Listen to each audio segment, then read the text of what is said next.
তো ঝাঁ চকচকে সুন্দর মডিউলার কিচেন কিন্তু আমার নয়। আমার এটা কিন্তু আমার নিজের মতো করে গোছানো, নিজের মতো করে সাজানো, আমি যতটা পেরেছি নিজের মতো করে রেখেছি। এটা কিন্তু আমার ঝাঁ চকচকে তোমাদের মতো সুন্দর একটা রান্নাঘর কিন্তু নয়, কিন্তু তার মধ্যিখানেই আমি এখানে রান্না বান্না করি এবং সেগুলো যথেষ্ট ভিউজ পায় এবং তোমাদের কমেন্টে কমেন্টে ভরে ওঠে। তা আজকে তোমাদের কাছে আমি একটি রান্নার রেসিপি শেয়ার করব।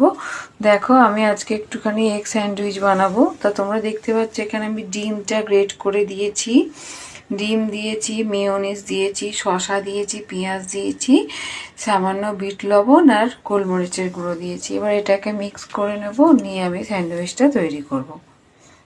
এই দেখো, প্যানে আমি কিন্তু বাটারটা দিয়ে দিয়েছি। এবার বাটারটা গলতে থাকুক, আমরা তখন স্যান্ডউইচগুলো বানিয়ে নিই।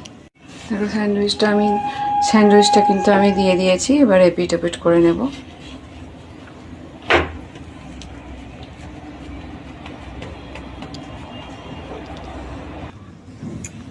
দেখো, আমার কিন্তু একদম এগ স্যান্ডউইচ একদম রেডি হয়ে গেছে। দেখো, শুধু খাবার পালা।